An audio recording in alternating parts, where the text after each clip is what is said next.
Aloha. Aloha. And happy St. Patrick's Day. And welcome to Unity of Kona. I'd like to invite you to stand as we say together our affirmation for the month of March. That is, I am guided, and we can say this together, I am guided by divine wisdom in every thought, word, and action. And if you'd stay standing and join me in singing Stand Together by Faith Rivera. Good morning and happy St. Patrick's Day. I see a lot of green out there. I was planning to come to church and get a few pinches in, but I guess I won't now. Okay, today's daily word, March 17th, 2019, is imagination. I imagine new and positive possibilities for my life. Hebrew scriptures share this reminder. Keep your heart with all diligence, for from it flows the spring of life. When I imagine the unlimited possibilities available to me, I also consider the words Jesus shared. Whoever does not doubt in his heart, but believes that what he says will come to pass, it will be done for him. Imagination in my consciousness triggers ideas, but it is through these loving energy of my heart that what I imagine becomes part of my life experience. Imagination continually opens doors to new possibilities, transforming today's vision into tomorrow's adventure. My heart-centered belief in my oneness with the divine power of creation ensures that my life will grow and expand into beautiful ways. Keep your heart with all diligence, for from it flows the spring of life. That comes from Proverbs, the 4th chapter, and the 23rd verse. Will you say with me the imagination word? I imagine new positive possibilities for my life. So we go away imagining that. Thank you.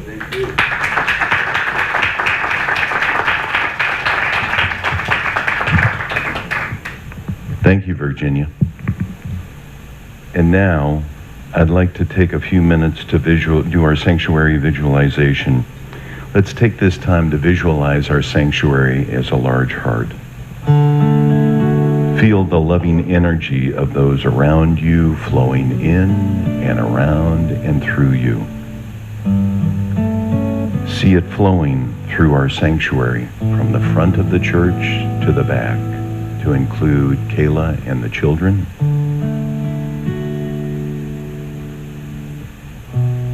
And if there are any events or circumstances in your life needing prayer, hold it in your heart. As together we say the prayer for protection.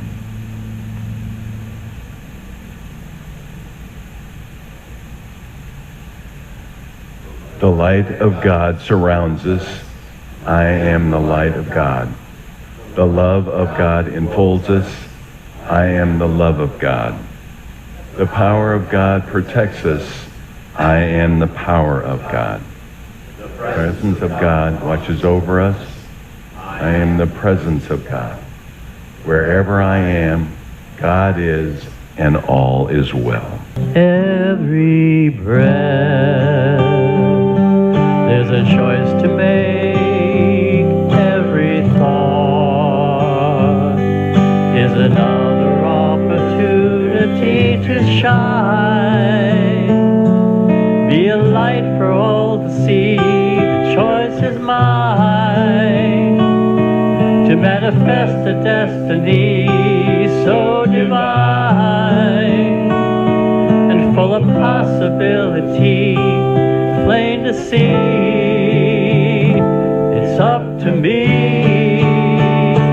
I will choose love. I will choose kindness. I will choose peace in every word I say.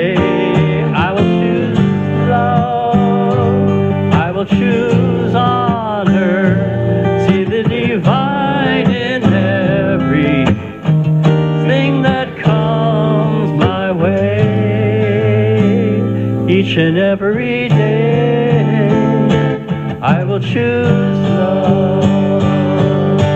Love is a river that flows to you and me. Love, let it guide your footsteps, heal your heart and set you free.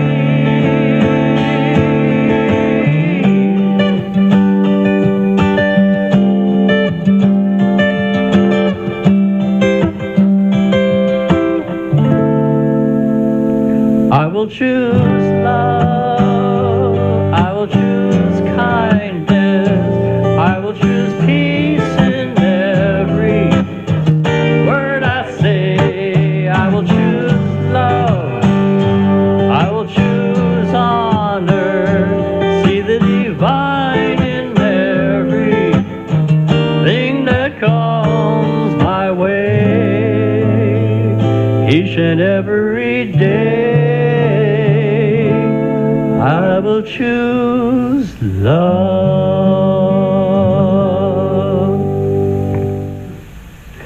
And now we continue in this prayerful mode in our time of meditation.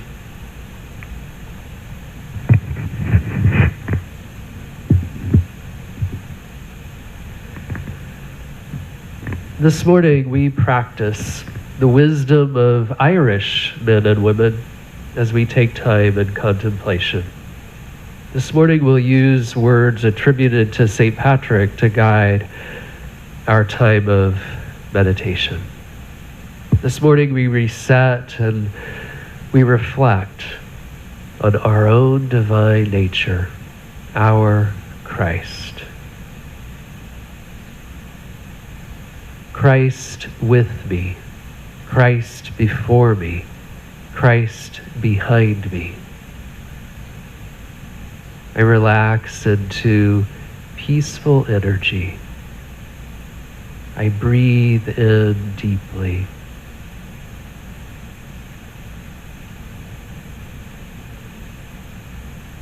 Divine life breathes with me, and as I exhale, I release. I let go of tension. I make this my time to listen for the support of the Christ within. And in the quiet, my way is made clear.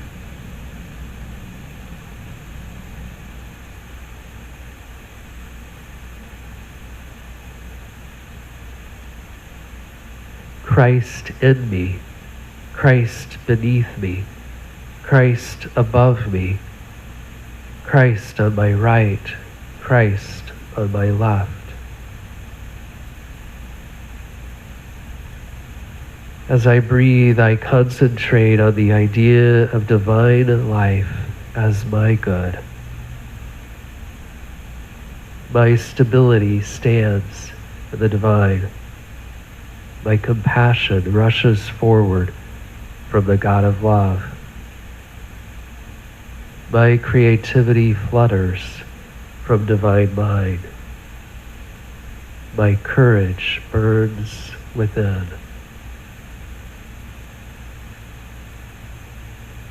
And I see the divine nature at work in my everyday life.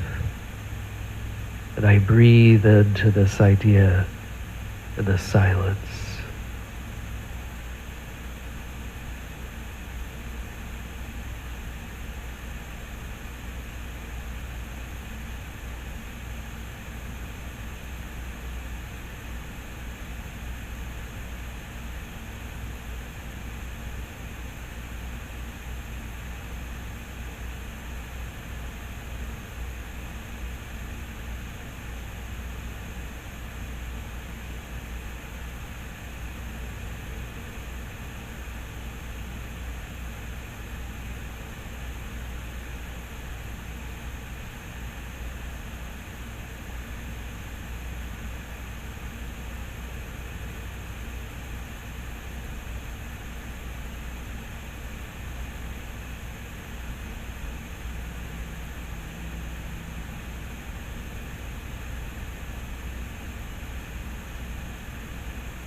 Christ, when I lie down, Christ, when I sit down, Christ, when I arise. Spirit is with me throughout my day, in each moment. And as I complete this meditation time, I hold a new idea, any inner urge or feeling in mind. I give thanks for my divine nature. I give thanks for this time of communion with the Christ Spirit. Amen. Thank you, Larry.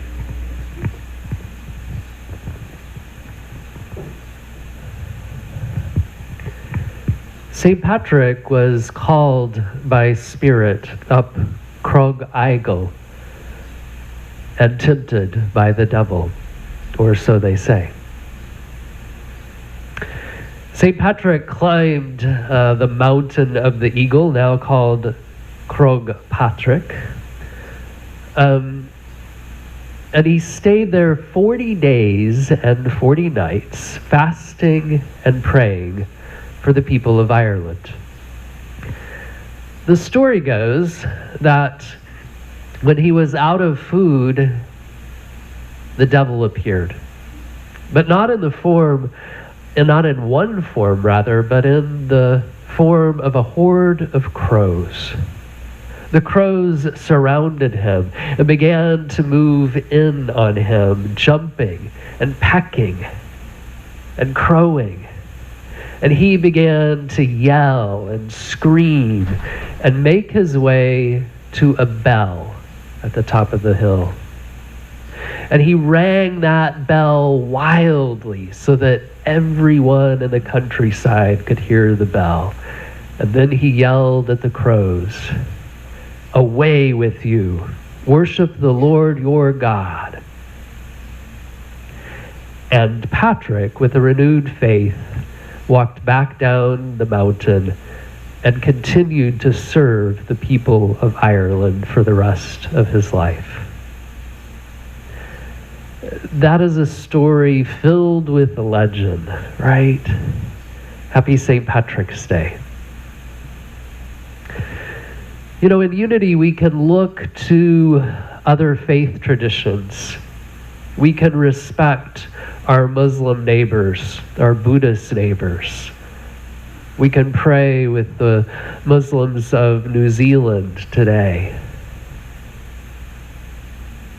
And we can also turn to ancient traditions like the Irish to look for wisdom.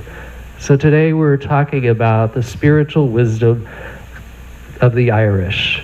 And of course, in the United States, many Americans have seen this Feast of St. Patrick as an opportunity to celebrate their Irish heritage and, of course, to party. I'm actually intrigued by the spiritual wisdom of the Irish. What could we learn from ancient saints a world away? And how are their traditions relevant to us? So this morning we'll explore these key ideas. The religious culture of Ireland, a very brief summary, some unique spiritual customs of the Irish, and how the practice of magic, yes, I said magic, informs our own spiritual quest. So I invite you this morning to affirm with me, the world is enchanted. The world is enchanted. I set aside time for my spiritual journey, and I open to the magic in everyday life. Together, I set aside time for my spiritual journey, and I open to the magic of everyday life. St. Bridget of Kildare gave away her father's jeweled sword. It happened this way. Bridget worked in the dairy, and her father got very angry when he found out that she was regularly giving away milk and bread and butter and grain to the poor people who came and asked for food. He was so angry that he threatened to sell Bridget to the king of Leicester. And off they went. He threw her in the chariot. They took off to the king. And when they arrived, he put down his jeweled sword and went inside. Just then, someone came and asked her for food. Bridget took the decorated sword and handed it to the man so that he could buy money for his family, buy food for his family, rather. Now, the king was skeptical of this supposed arrangement, and never having met the girl, walked outside with her father. And the father noticed right away the sword was missing. As she answered, he flew into another rage. Now, the king was shocked, and he wanted to hear her answer. She simply looked right at the king and said, "I would sell all your royal riches to feed Christ's brothers and sisters." And Bridget continued this practice. You know, the king was so amazed that he refused any arrangement. Bridget's father was so disgusted that they drove off and went home. She fled and joined a convent. So today, I want to share some more about Bridget and about Patrick. So what was the religious culture of Ireland?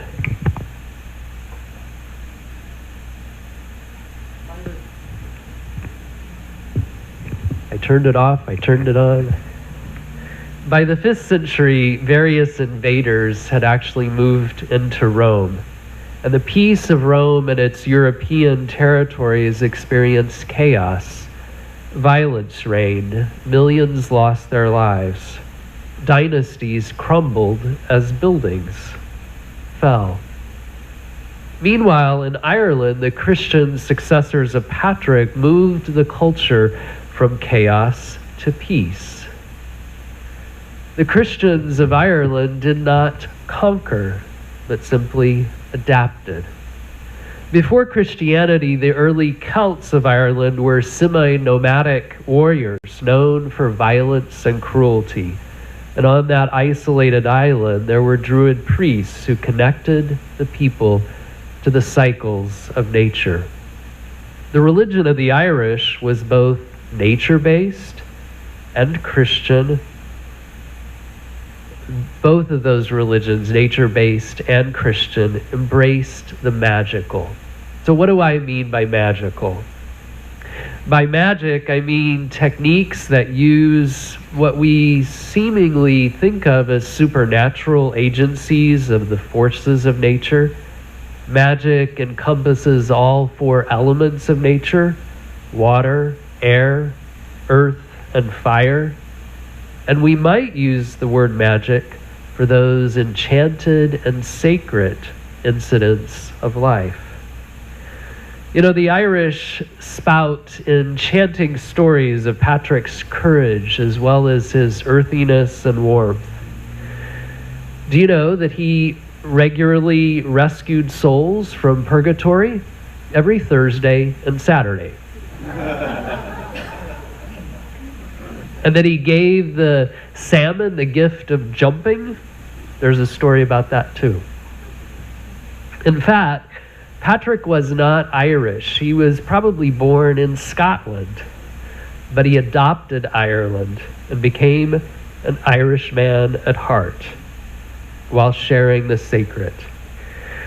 The Irish also tell larger-than-life stories of Bridget's supernatural power for multiplying food, as well as her generosity and her vision. Bridget fled the restrictions of patriarchy, and she found spiritual power. In fact, she founded and led a unique monastery in County Kildare. It was for women and men together in the 5th century. The Irish still embrace the magic of nature. A friend a few years ago brought me this Irish wishing stone from the mountains of Galway. So as I hold this piece of marble, I can wish for health, for happiness, and for love. And somehow I tap into the magical, right? I'm connected to the earth. This morning we look at unique perspectives from Ireland about pilgrimage and about everyday life. So pilgrimages are common to magical places in Ireland.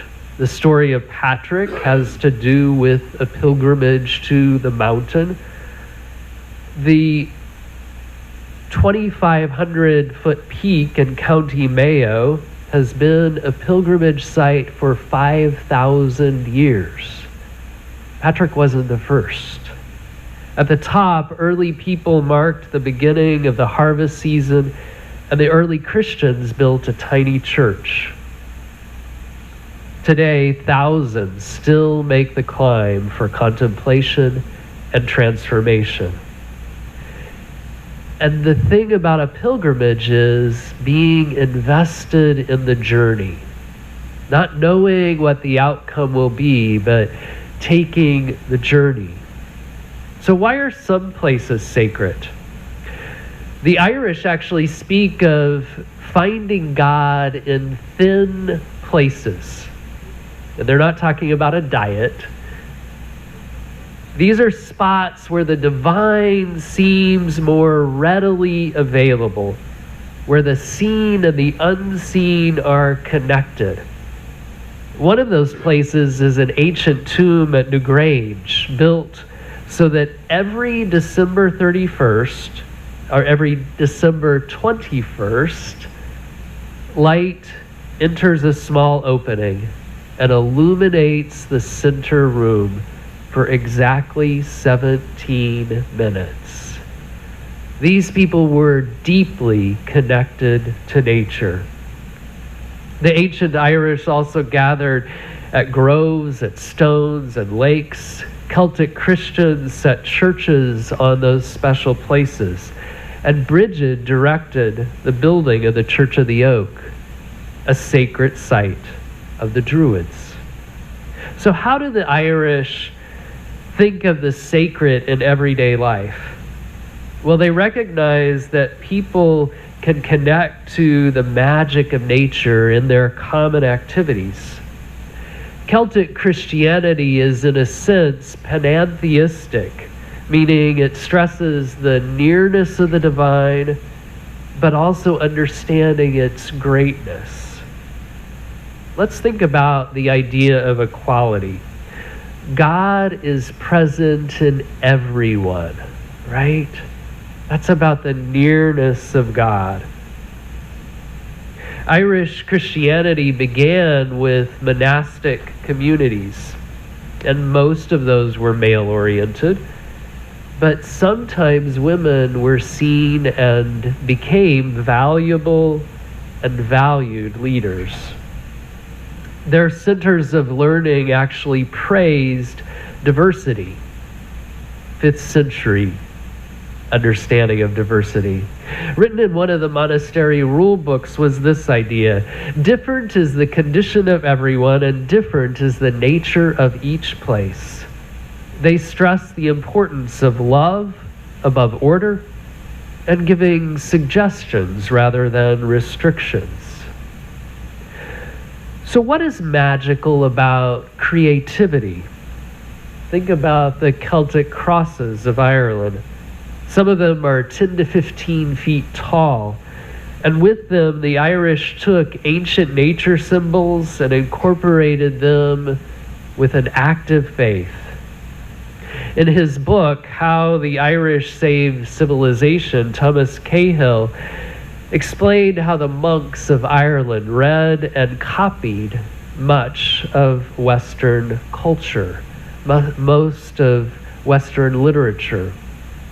You know, European invaders had destroyed the works of classic poetry, history, and philosophy, Yet in isolated Ireland, monks were copying and creating astonishingly decorated volumes of the Bible, of Homer, of Plato, and Aristotle. They saved their own ancient tales and songs, but the Irish also recognized this wisdom from other traditions, and they used their creativity as expressions of faith, much like a pilgrimage. You know, as a child, I journeyed to my own magical place. When I felt like life got challenging, I ran. I ran to a stream on the farm where I grew up, far away from everyone. I glided through the green pastures. In the summer, it was dotted with black-eyed Susans, and I would duck under the dark green trees to find the stream. There was a big rock that jutted out into the water, and I could sit for hours on that rock. That was a sacred place for me. It was a place where I could yell, I could scream, I could cry out loud, I could talk, and I could listen to the forces of nature around me. The wind, the water, the bugs buzzing by. And in that place, I found peace. I was safe. And I found renewal. And now, over 50 years later, I realize that I can find that place anytime, right? It's in here. And you have a place like that as well. Creativity serves a similar purpose. So what about our everyday lives? What do we envision? The power of imagination shows itself in meaningful and life-giving ways. We see the results all around us. The songs, the stories, the beauty and dance. If we think of a world that works for all, what would it look like to you? The power of compassion calls us to look at the world and at our own lives. How do we create a more equal world? So think about where you feel at peace and refreshed. Sometimes we just need to journey to those magical or those thin places where we feel connected to God. And I know that many of you find that peace in nature, whether it's at the beach or on the mountain. In some ways, the Big Island reminds me of the stories of Ireland. Pilgrimage has its advantages, helping to focus our mind and to challenge our faith. And pilgrimage is about intention.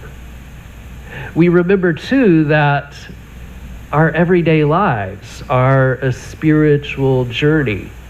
When the world's challenges seem daunting, we remind ourselves that as spiritual beings, we're part of the solution. So we dream, we paint, we dance, we climb. We can make our spirituality active in the world. We can open to the magic in everyday life and in sacred pilgrimage. The author and theologian Thomas More declares, to live in an enchanted world, we have to assume the role of magician in our everyday lives. Have a few objects of power within reach. Live by the simple principles of magic.